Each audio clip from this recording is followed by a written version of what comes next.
얼마나 두렵고 외롭고 아팠을까. 어두컴컴한 해저 탄광. 14살 한국 소년들이 최고 기온 45도 갱도에서 허리도 펴지 못한 채 굶주리며 석탄을 캐야 했다.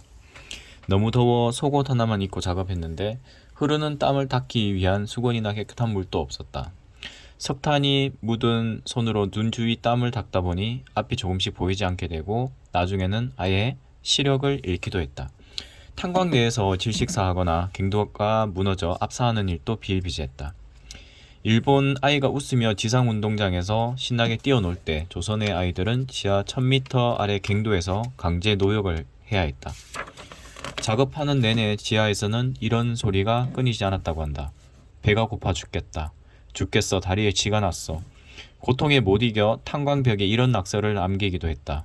고향에 가고 싶어요. 배가 고파요. 엄마가 보고 싶어요. 더 안타까운 사실은 1945년 8월 9일 나가사키에 원자폭탄이 투하되면서 일본이 패망했지만 그들은 이조차 모른 채 급히 나가사키로 보내져 방사능에 오염된 도시를 청소해야 했다는 것이다. 방사능 그냥 갔으면 거의 병 걸려서 다 죽었겠네요. 아이는 자기 또래 선조가 어딘지도 모르는 섬에서 혹독한 시간을 보낸 이야기를 들으며 많은 생각을 하게 될 것이다. 이런 역사적인 사건을 알려주면서 주제와 관련하여 다음 3가지 사항을 자연스럽게 경험하게 하며 올바른 길을 선택하고 걷는다는 것이 무엇인지 아이가 생각하게 해보자. 1. 가장 가까운 곳에서 찾아본다. 최근 일본의 먹을거리가 인기를 끌면서 다양한 일본 요리가 한국에 소개되었다. 그중 일본 후쿠오카의 모츠나베, 일본식 곱창 전골도 한국인의 입맛을 사로잡고 있는데 아이에게 이런 기본적인 사항을 알려준 다음 혹시 모츠나베 요리의 기원을 알고 있니? 라고 질문하라. 이 질문을 통해 아이는 이야기에 더욱 집중할 수 있다. 이후 더 자세한 내용을 알려주며 아이의 호기심을 자극하라.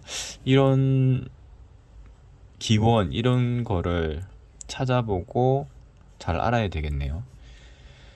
그래야 애들한테도 얘기를 해줄 수 있으니까요. 모츠나베의 역사는 생각보다 길지 않단다. 충격적이지만 모츠나베는 일제강점기 당시 후쿠오카 현의 탄광촌으로 강제징용된 조선인이 허기를 달래고자 당시 일본인은 먹지 않고 버렸던 소, 돼지의 부산물과 구하기 쉬운 채소 등을 넣고 끓여 먹은 데서 유래한 음식이란다. 몰랐던 역사적인 사실에 아이는 충격에 빠질 것이다. 아이와 함께 직접 음식을 즐기며 이야기를 나누는 것도 좋은 방법이다.